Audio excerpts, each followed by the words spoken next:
Angle Slam Podcast. Beat it. Yeah, so this Angle Slam, not Angle Lockdown. This is a pay-per-view review. Back to the norm. Yeah. For a while. Backlash. WWE Backlash 2020. If only they could see my face right now. Well, before we kind of get into the review / rant, we should obviously say like and subscribe and follow us on YouTube, Stitcher, SoundCloud, Apple Music, Facebook, Twitter, Instagram. We're all over the place. Look for Angle Slam Podcast and you'll find us. And as far as I know, there isn't any deaths to kind of put it towards. Again, if we haven't, then we'll just put it towards NHS and everybody that's struggling at the moment as they are. Yeah, I mean, the only thing...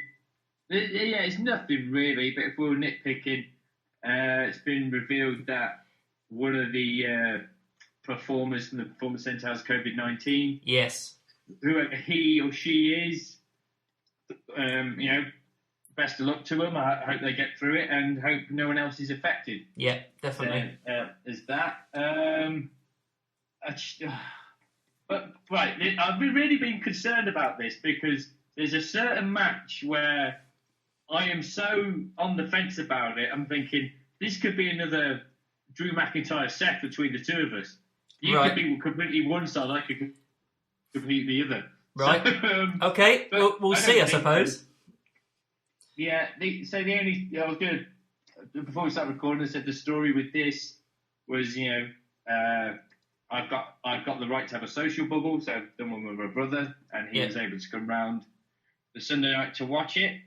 Unfortunately for me, I got so pissed Sunday in the afternoon. Oh, dear. I got so pissed that he came round like, should we have a kick? He said, yeah. He got up about 11:15. I got up a bit after him. I was like, I'm going to have to go back to bed. I feel terrible. So I missed the first half and came back down just to see the winner of the WWE title match. Right. So I watched the last 2 hours that night, and then I had to wake up in the morning and watch the first 2 hour or so in the morning. So it was all in a weird order for me. Right. And so what will happen as we get into it, it was one of those things that the moment I woke up is when things started going weird. So I was like, am I still dreaming here? What the fuck is going on? So... But we'll get into it. Pre-show first, which I didn't watch, but obviously I saw the highlights later on in the night. I was kind of annoyed that the United States Championship was on the pre-show, but it's just what happens when Heyman's not in charge anymore. It just... I didn't know the Raw Tag Titles were even going to happen. No, neither did I. I figured they would, because they've been doing these vignettes with Raiders and Street Profits, but there was no announcement. Oh, no proper build-up. And I just thought, if I had it my way, I would have had that pre-show US title on the main card. Yeah. But we know why the Raw Tag titles were on the main show. Which we'll get to. We'll get to it. Good God. But pre-show-wise, it was, as far as I know, it was nothing special. I know that Kevin kind of came in to distract Garza, and that managed to get Cruz to retain. Yeah, he was wearing a tie. Yeah. Which makes me guess he was on commentary.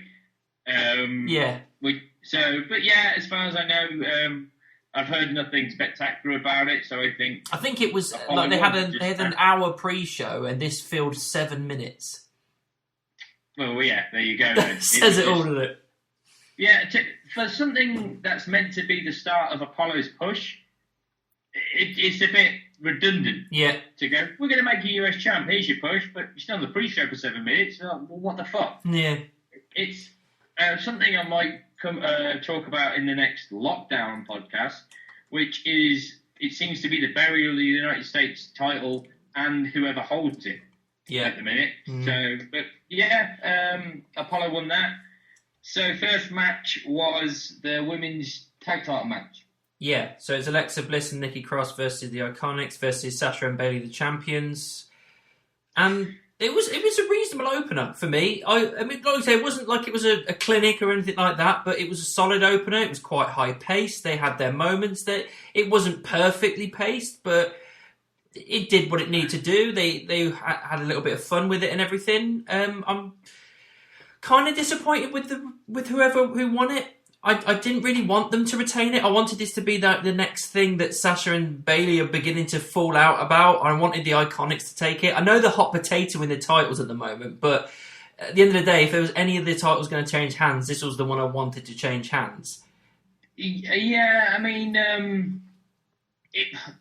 on one side, the reason I was kind of a little bit like about this match was that with the talent that you had, like I know we've kind of spoke about the Iconics' talent not being spectacular in-ring wise, but their characters are just fantastic. Yeah. I just thought with the characters like that and talent like Sasha, Bayley, Nikki, and Alexa, I think I was expecting a little bit more. And I know in the past, like the Fatal 4-Way they had the last pay-per-view with the men's, the SmackDown tag titles, it was just pure chaos, and I loved it. Unfortunately for this, it felt more like a scramble than chaos for me. Right. It almost felt like a lot of the time they didn't know what to do, so they just go into catfight mode. And also, I genuinely thought the rule was you'd have two in the ring. Yeah, they changed it. They changed it again. It's weird though, because it seems like WWE are just making up rules as they go along. It even happened on Raw, gone, where it was McIntyre and Truth for the WWE Championship against Bobby and MVP. Whoever gets pinned loses the championship. I was like, what? That's ridiculous. That's never happened before, is it? It has. There has been similar rulings like that. That's the thing. It's similar. That's the thing. Every now and then, it's like they're slowly like edging and changing stuff just to fit the narrative. It's like you've got to have some certain set rules, because otherwise, it's just well, why have any rules at all? Well, yeah.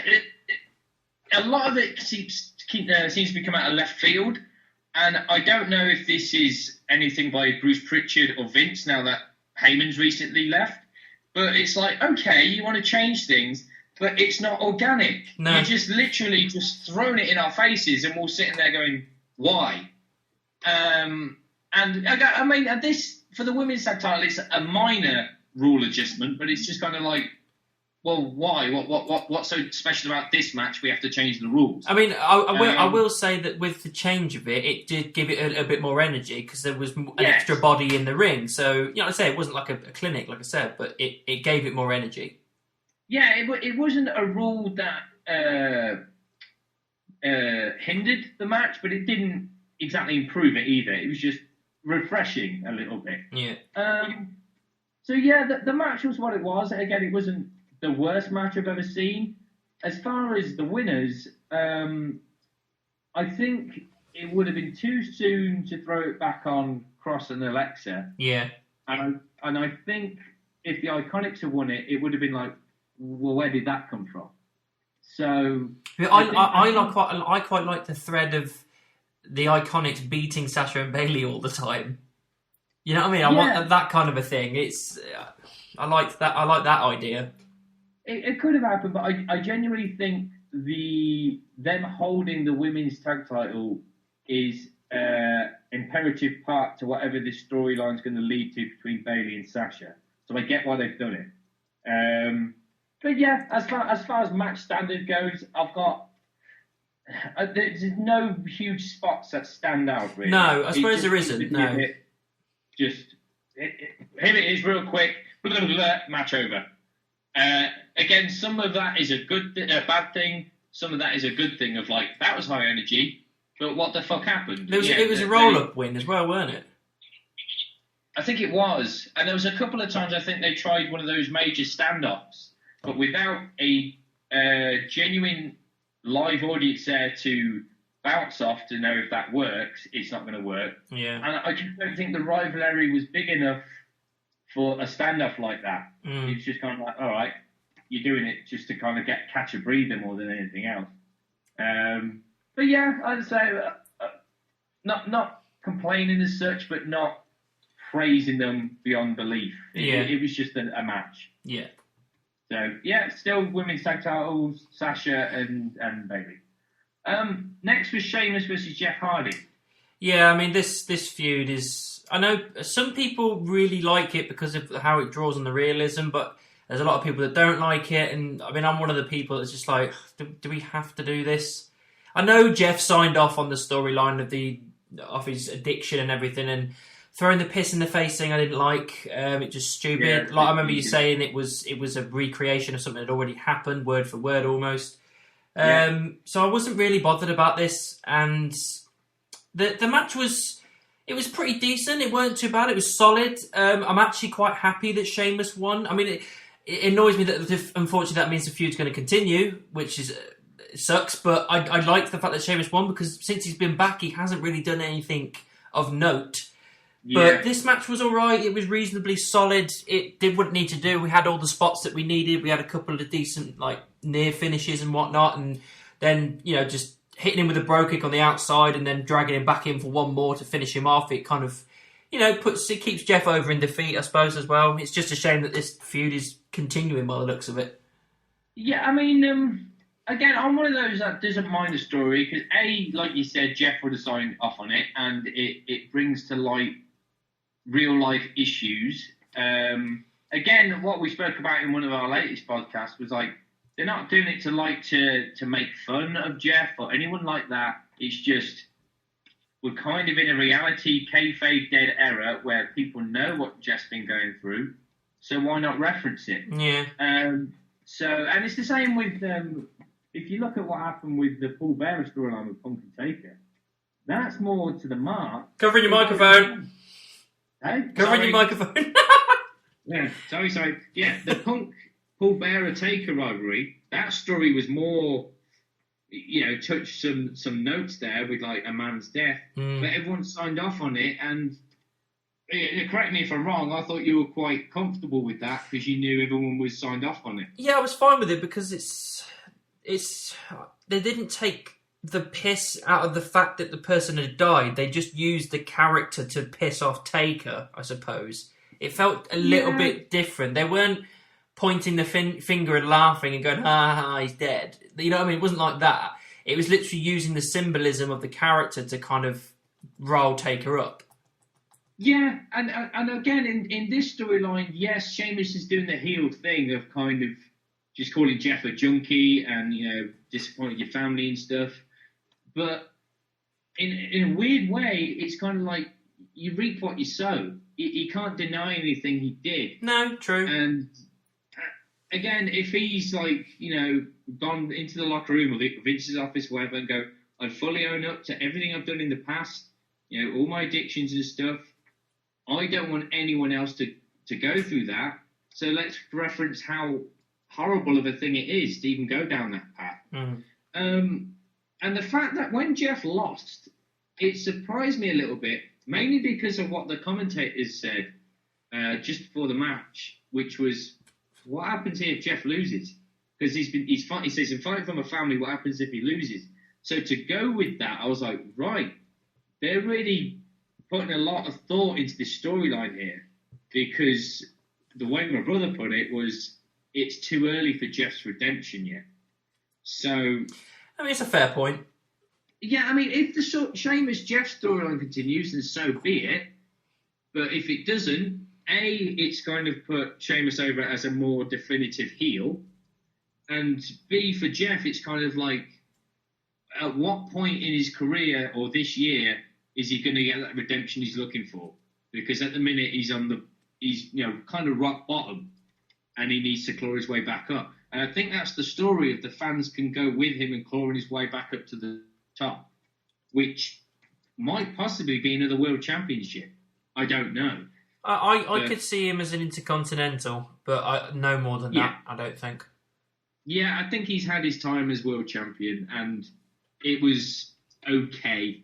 Yeah. It wasn't fantastic. So, yeah, it kind of surprised me, but I'm okay with Sheamus getting that victory. It was a solid match. It wasn't amazing, but it was solid. It did what it needed to do. Yeah, it was kind of one of those matches, maybe just pay-per-view worthy, but definitely one of those, if I went to a Raw or SmackDown, if I watched it, I'd still feel satisfied. Yeah. Next, I believe, was the Raw Women's Championship. Asuka versus Nia Jax, or as we call it, the filler match, because we all know that they're doing the Charlotte program now, and SummerSlam's coming along, and Asuka's probably going to lose the title there. So, yeah, this was just a match that I was reasonably into until Charlotte got involved on Raw. And then I just thought, oh, well, it's just taking all the buzz out of it for me now, because now I know that this is just a filler show. Well, I didn't know about Charlotte on Raw. I didn't read that bit. Yeah, she appeared on Raw, and they're pretty much setting up a program. It's going to be Asuka and Charlotte, and I'm pretty confident that she's going to take it at SummerSlam, because they just can't not have the blonde with big tits have a title. So the match was fine. It was, it was all right. Again, nothing really of note stands out to me. That's the problem. It was, I wanted a bit more dominance from Nia. I didn't get too much, and it's the abrupt end I didn't like. Yeah. Just with the double count. The double count out.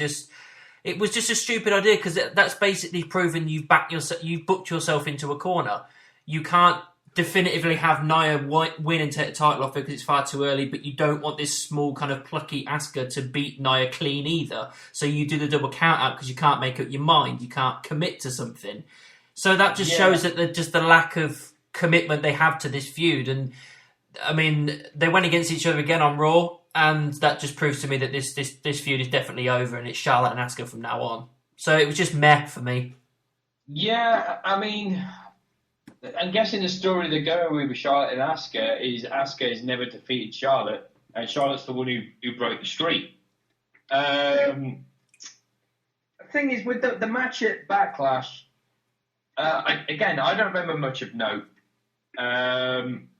I do remember quite early on, Asuka got in a kind of, it was almost an octopus stretch where she was like wrapped around Nia, really wrenching back on it was similar to like a Black Widow.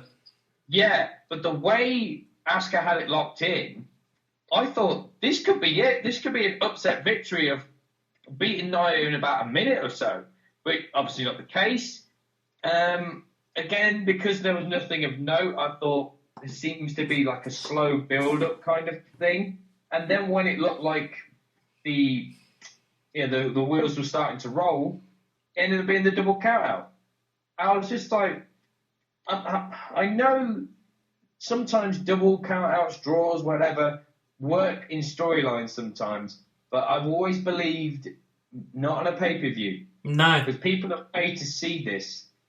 You need a winner, a loser, or a good enough interference storyline, whatever, to make it go, well, that was worth it, I'm tuning in next week, or whatever.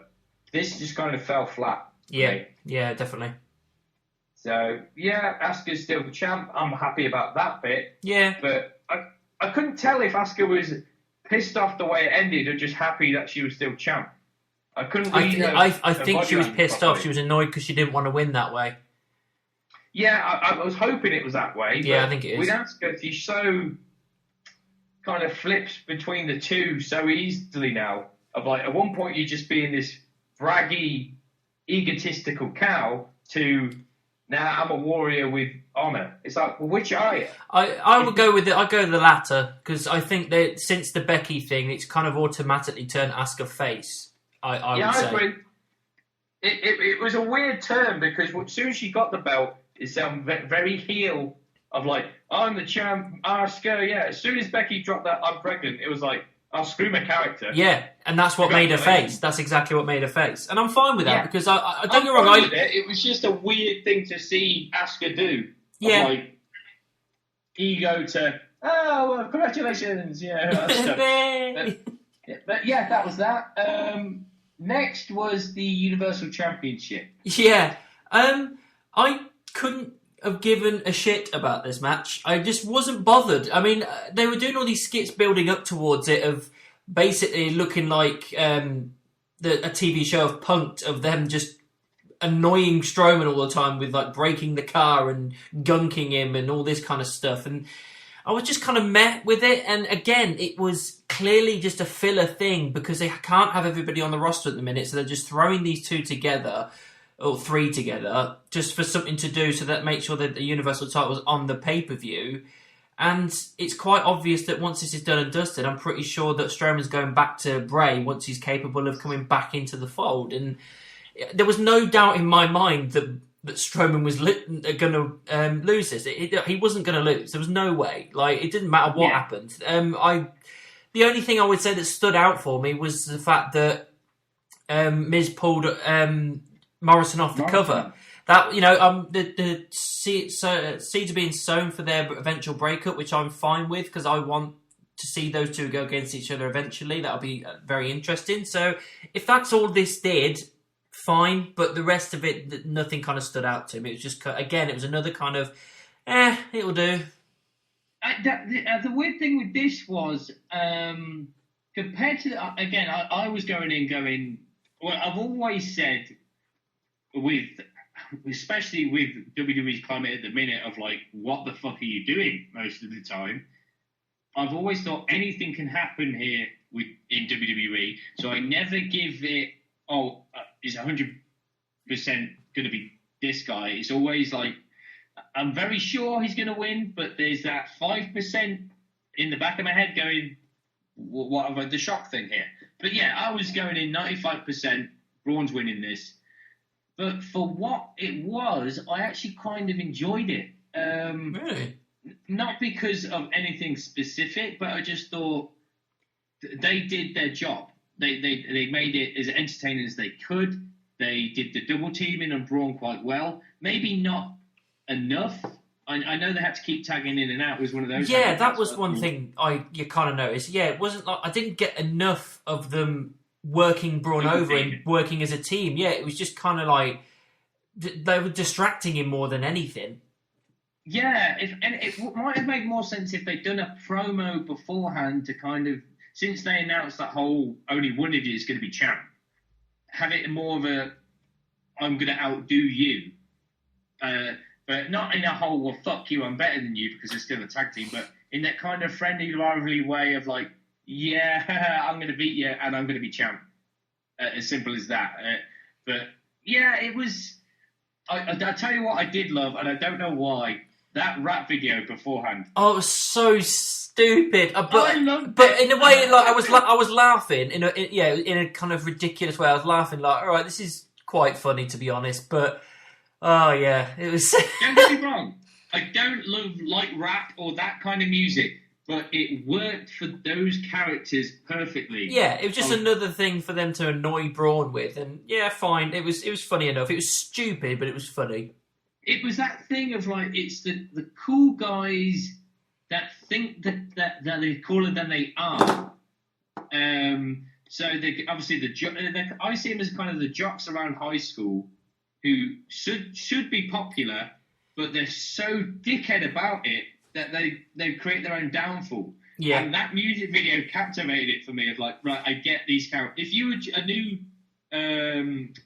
fan to this, you get their characters straight away. Yeah. And then, obviously, when Braun comes out, I'm like, that bollocks to this. So, yeah, the match was okay. Again, no specific spots, but a very, let's keep Braun on the ropes here. Let's work together when we can, even though I just said it wasn't enough. But, yeah, as soon as Miz pulled the Morrison off, he kind of had that shock himself of like, yeah, what did I do? I did it, but what have I done? And then tried to put him back on, like, yeah, go for it. Sorry. But yeah, I like how they're planting the seeds. So it did more for Morrison and Miz than it did making Braun a formidable champion. Yeah, exactly. Yes, it was. Like I say, it was a means to an end, and that it was literally just to sow seeds. That was it. Yeah, I mean, a guy at work today, I don't know where his sources are, so I'm hoping they're bullshit, because if they're true, I might just quit WWE altogether here. But he says there's a rumor that Bray's done. He's leaving. Because, probably a Vince thing, Bray wasn't happy with who Vince wants to be Sister Abigail. Vince wants Ronda Rousey to be Sister Abigail. What? I know. I don't. This doesn't seem true to me. This seems like a kind of fantasy, ridiculous booking type situation. I agree. It seems like complete horseshit. I hope it's horseshit. I'm pretty sure that it is. This is Vince's head that we're all living in of like, it's the last thing they expect. But I was like, Why would you do that with a character as powerful as Ronda is now? Just becoming this kind of sidekick type thing. We all know what the reason why Bray isn't there. The reason Bray isn't there is because he's just had a second child, so he's spending time at home and keeping his family safe. And as we all know, Vince is a big family man, so he's gone, go home, relax, we'll figure it out later. I was slightly, not shocked, but kind of like disappointed that there was, after the match, there was no like little, I don't know, message or appearance from The Fiend. Yeah. I thought that's where they might start that rivalry back up. But I think, again, maybe it's because they're not sure when they're going to be getting him back. I think the strongest contender is SummerSlam, but again, depending on the crowds and whether people can come back and do what they need to do, they might hold it off a little bit longer. So that's maybe why they couldn't take the chance of teasing it yet. Yeah, I'd say if that's the case, then I've got no issue with that. But as obviously just a fan in general, it's like, wanted to see The Fiend, but so be it, kind of thing. So next was the WWE Championship. Yeah. This match, to be honest, wasn't that bad. I actually quite enjoyed it. I mean, the end was a little bit kind of soap opera crap, but the match itself was really quite decent. They put Drew constantly over as the big deal that he is, with him kicking out 2 or 3 times. But they did actually do a really good job of making Bobby this kind of beast and this kind of character that we both agree we want. This just guy that comes in and wrecks shop. Even from attacking before the bell by putting him in the full Nelson, couldn't even get his coat off. That was a good way to start it. It's a good way to legitimize Bobby and just make him go, well, this is a credible threat. And there's plenty of back and forth. There was plenty of moments where Bobby was getting plenty of offense in and plenty of upper hands, and vice versa. Drew got his moments to shine as well. Like I said, the only downside was the kind of way it ended, with Lana coming out and he knocks her off the thing, gets distracted, and gets hit with another amazing Claymore. I'm starting to think, I think Claymore is probably becoming my favourite move, just because of how awesome it looks and how well it sounds when it's delivered correctly. So yeah, hit with a Claymore and Drew's still your champion, which I knew was obviously, we all knew was going to happen. There's no way they're giving it to Bobby. But he looked pretty decent in defeat for the most part. If they went with the idea that you and me talked about in our last lockdown podcast about him versus Brock at SummerSlam, this match did enough for me to go, I would be all right with seeing it, and I'd take it as a legitimate fight between 2 big blokes. So it did a lot. It did what it needed to do for Drew, but it did a lot for Bobby, more than I thought it would. It's like, because of my unfortunate drinking habits on Sunday, I came down to see the winner of that match.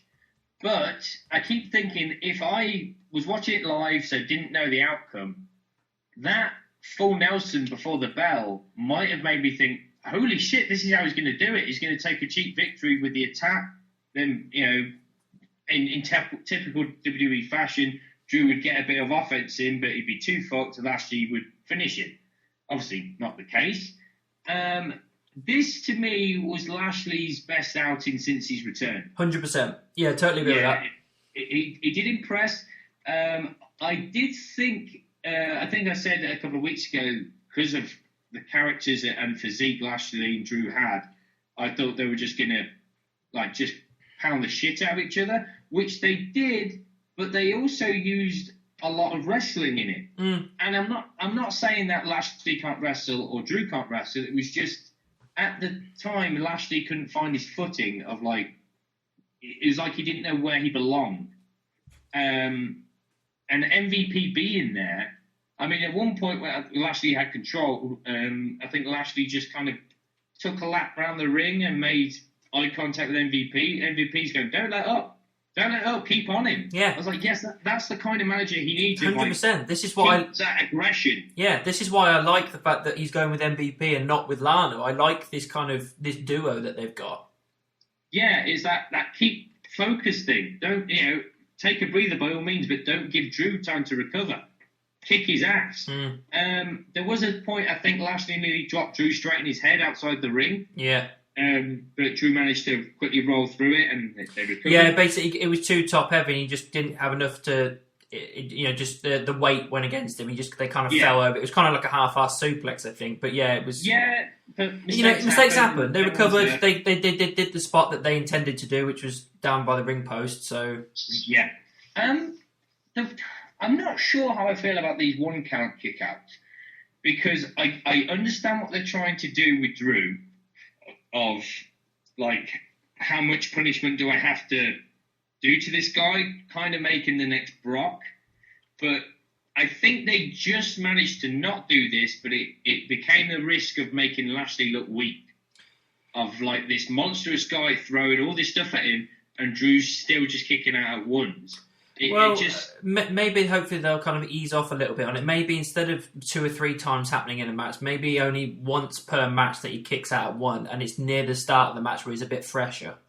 Hopefully, though. I'm fine with them near the start of the match. If the match had opened like without the full Nelson, just the bell rang, and Lashley speared him, and then went straight for the pin, then Drew kicked out at one, fine with that. It's just been the one move.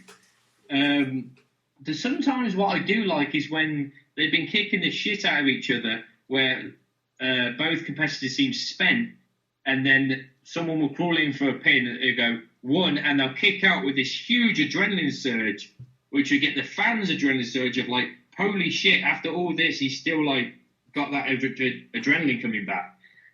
But again, if you do it too much, and I'll talk about how I feel about the finishes later on. If you do it too much, it becomes less effective. Yeah. So yeah, they're kind of walking on the razor's edge with that. But overall, it's good. I think. Yeah, I did enjoy it. It might be possibly match of the night for me. Yeah, it's difficult to pick a match of the night. The Claymore, again, Lashley made it look like he got hit by a bus. Yeah. It was excellent. It was a 3 count. Drew was the winner. The fact that he walked out on his own accord and just kind of blanked Lana while MVP didn't help her up or anything. Yeah, but the fact that he was still walking away okay was kind of like, I'm okay. I had that. That Claymore took me off my guard, and it's your fault. Fuck you. Yeah. And so it's more seeds being planted for future stories. Yeah. And I'm okay with that. Yeah, so it was good. I really quite enjoyed it. Yeah. Right, here we go. Raw tag titles. This was... What the fuck happened? Ridiculous, weren't it? It was so stupid. I mean, this seems to have split fans quite a lot. There's other people that thought it was hilarious, but there was other people that just thought, what the hell am I watching? And I'm in that camp. I was literally like, I didn't know that this was going to happen. I thought it was going to be some kind of backstage thing, and then they'd go into the ring and have their match. And it just got more weirder and weirder and weirder. Just let's throw all the weird stuff that we possibly can at it, where they're friends but they're not, and then they're beating up each other. Then suddenly they're buddies again, and then Tozawa appears with a load of ninjas and a big 7-foot dude for no reason, and then they get thrown into a skip, and there's a monster in there, and then it suddenly just cuts back to the announce team, and it moves on. It's just. I was like, what am I watching? Have I literally just taken some speed? This is insane. I literally didn't know what to make of it. I was like, am I still in bed? What's going on? Yeah, I didn't know what to make of it, mate. I really didn't. I just I don't know what I'm seeing here. Are the titles being defended, or are we literally just having a kind of stupid buddy comedy type ridiculousness to it? I was baffled of why they thought that this was a good idea. I laughed at the pure fact of how ridiculous it was, but not of it like, this is ridiculous and hilarious. It's just, this is purely just ridiculous. Yeah. Of like, what? But I was laughing because I thought, this is just a Vince thing all over. Yeah, he thinks it's hilarious. All the things that happen in there, he thinks it's hilarious. I was saying to Sarah, the wife, if anyone doesn't know, as I was watching it, they're standing in front of all the ninjas, and then he whips the meat back into his hand. I thought, has he been watching Avengers Endgame and he just thought, that's hilarious, I'm going to do that? And you know what I mean? Just it seemed like a massive kind of shit superhero attempt, and it looked stupid. It just, when it started in the parking lot, I thought, right, okay, bit weird considering they're meant to be friends, and this is usually used for bitter rivalries, but okay, fight from the parking lot to the ring. Okay with that. They destroyed Braun's car, So I straight away called Braun will turn up later then. Nope, nothing. Then it was just the weird shit of Street Profits arming themselves with golf clubs, and even though they're standing right in front of them, don't see the Raiders pick up the shields. Yeah. Then there was one of them went through a glass door, which I did like, but then it led to just more stupidity. The bowling ball as well to the balls. Again, that's clearly a Vince thing. He's like, throw a ball in the balls. It'll be hilarious. Yeah, but there was the turkey drumstick thing I've never got. It's basically Vince's idea, thinking, well, they're big, muscly, bearded men, and they're Vikings, and Vikings eat meat and drink mead, and he's just being as cliche as he possibly can, basically. Yeah, but this is another frustration of do you not see how dominant these guys were in NXT? Yeah, and now they're becoming a comedy act. Yeah, Street Profits always were a comedy act. Yeah, and I'll be honest, if someone else instead of the Street Profits doing this, it would have been even worse. At least with their comedy act, they made certain bits work a little bit. But if it was any other team, I would have been like, switch it off.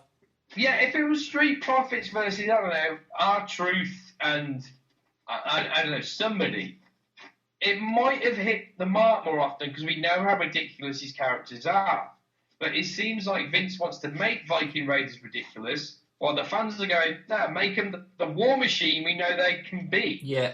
Then it was the weird little fantasies of Ivar, of everyone saying he's cute. Yeah. He's It's so stupid. It's so stupid.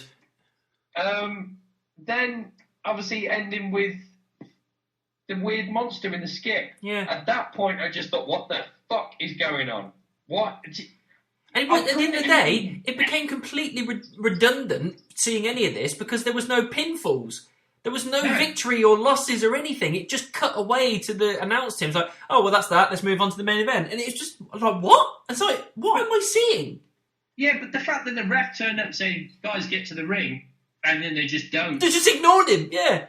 Yeah, it made me just also this is going to be a ridiculous reason to be more annoyed. But if you're going to be that stupid, at least have structure to it, because none of it led to anything that made more sense. No, it seemed like it was like little snippets. They were all just kind of shitly edited together for no reason, and they just didn't know how to finish it, so they just cut away. Yeah, if you were trying to tell someone just Raw tag title match happened, oh yeah, how did it start, how did it finish? Started in a parking lot, ended in a skip with a monster. They'd be like, what? The fuck happened? I mean, you know what? I don't know. I really don't know. And it just, I felt embarrassed for the company. I felt embarrassed as well. I was just like, this is the last thing I'm showing a new fan, you know? Yeah.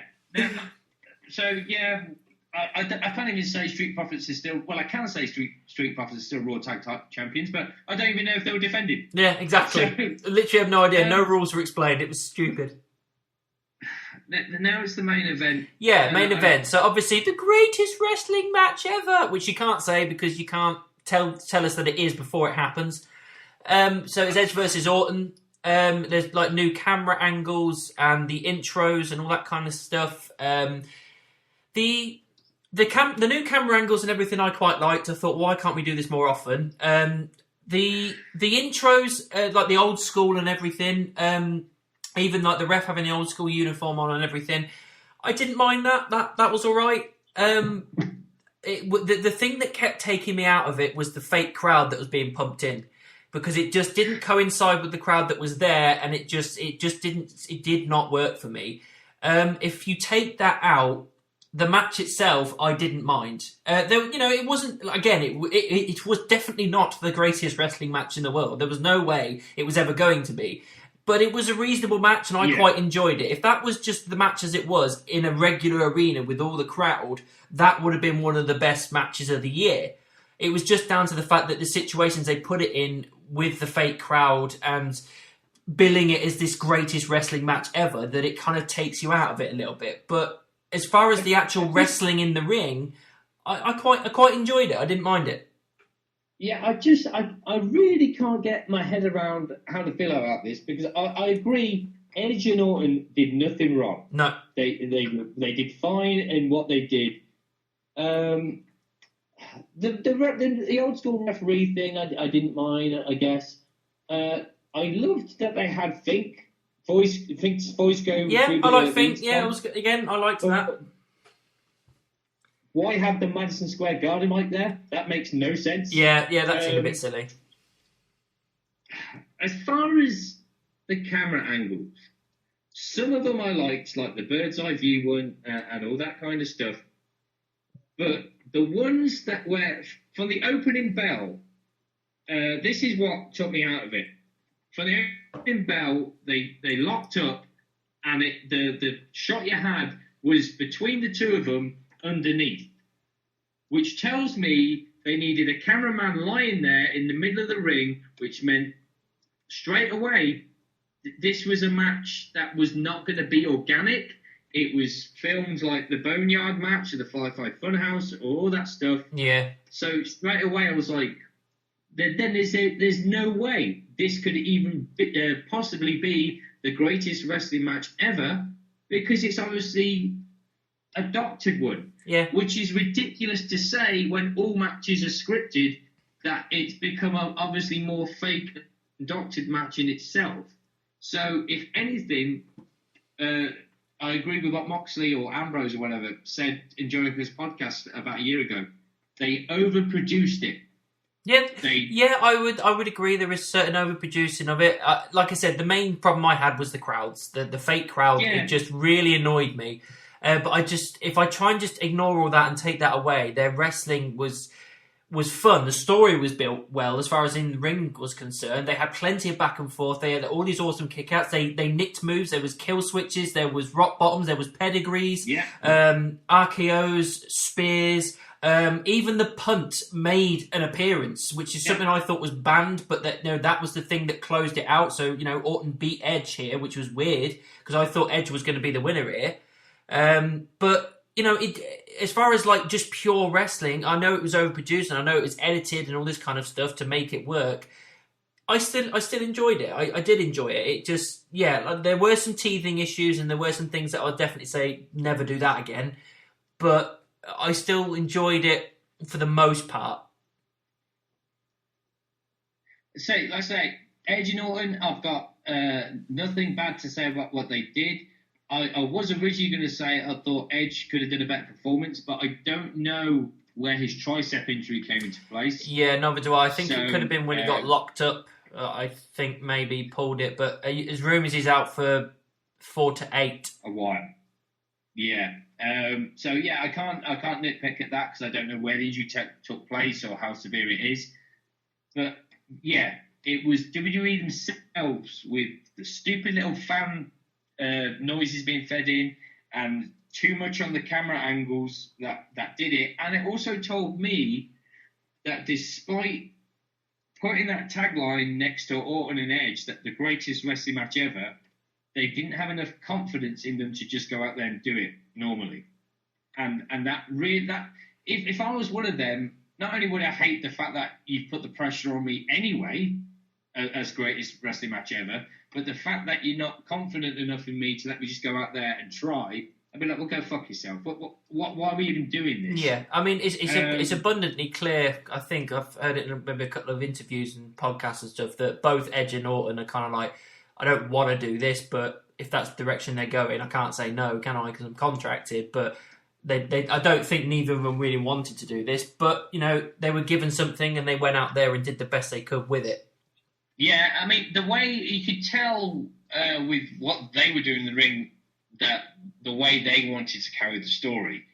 I wasn't sure about the amount of big moves and finishes Edge was kicking out of, because I just thought he kicked out of the pedigree straight away, and an RKO. Yeah. And I just thought, look, if you'd hit the pedigree and then Orton had kind of fell a bit or been a bit cocky, so he didn't go to the pin straight away, fine. But if anything, you've maybe buried the pedigree and the RKO, but also tried to build yourself up as this really strong guy and I just wasn't buying it. I can buy a resilient person, but with someone at Edge's age and the way he's been battered and the lingering injuries we know he has, I just wasn't buying into it that much. Don't get me wrong. On one side, it was very enjoyable to see him kicking out of finishers. Like, yes, he's still in this, yes. But from a non-kayfabe fan who knows how it works, it was just kind of like, again, you're pushing the boundaries here a little bit. Yeah, you're on a knife's edge of whether it works. Yeah. Yeah. So, what I did like when Orton got the win, I love the fact that he did win with the punt. Yeah, because I thought that was banned, but clearly it isn't. Well, again, I thought, how much of that did they do? Like let's take multiple shots of this to make sure we get the right angle. True. That's a good point. They probably just didn't do a natural punt. They shot it in such a way and with a certain angle. Because I think I'm thinking about it, I think the angle was in such a way that made it look like it was a hit when he probably was about a few centimeters off at least. Yeah, what I thought might annoy you was the predictable 50-50 booking of it. I mean, it did a little bit but it was always obvious for me from the beginning that they're going to continue this feud and have a trifecta. They're going to have 3 matches in total because they always like to do things in 3s if they can. So I kind of thought that Orton was going to win this because I got a feeling that they wanted to go for SummerSlam with 2 of them as well. But obviously that can't happen now because of Edge. But they're potentially pushing on this whole Christian thing on Raw as well. So I think they might be using that for a while until Edge can come back and finish it off. So we'll see where that goes. I mean, I'm quite comfortable with it being Edge versus Christian at SummerSlam if Christian thinks he's got one more left in him. Yeah, I mean they kind of pushed it a little bit on Raw. They had an unsanctioned match. And but the whole Flair thing, I mean... Yeah, the Flair thing, like the heel turn of him, that kind of stuff. It's like, okay, this is weird. We'll see what happens. Maybe Flair will be in his corner, maybe Edge can be in Christian's corner while he's injured. I don't know. I mean, we've been saying for ages, like, why can't Ric Flair just let it go? Just enjoy the retirement and stuff. But I'd kind of be interested if Flair became Orton's manager. I think it would be a good I wouldn't mind that. I mean, it's different to just standing in his daughter's spotlight all the time. Yeah. What was I going to say? Oh, what I did like was when the match was over, and Orton kind of slid in to say, like, "Go home, go back to your daughter." Yeah. All the tear go down Edge's like face. sadistic. I quite like that. Yeah, and then when Edge was getting up, because when the stretcher came out, I thought, all right, we're going this way with the story, and then he was pushing the medics away, getting up his own accord. Yeah. Orton kind of had that look of, not only did he not believe that Edge was still getting up, but it was that kind of sick, almost a sick smirk of like, if I got to put you down again, I will do it. Yeah. Yeah. So I like that they're kind of bringing back the sicko Orton. Yeah, I like Orton as a heel like this. That's the one thing I have really liked about this feud with him and Edge is his sadistic nature and just what he's willing to do to prove his point, and I like that. Yeah, so, the match from Orton and Edge was okay. The overproduction from WWE pretty much, it either nearly ruined it or probably did ruin it. But, as like we said from the start, it wasn't the greatest wrestling match ever. No, and it was never going to be. No, it was good for what it was, but it could have been better if WWE had just backed off the production.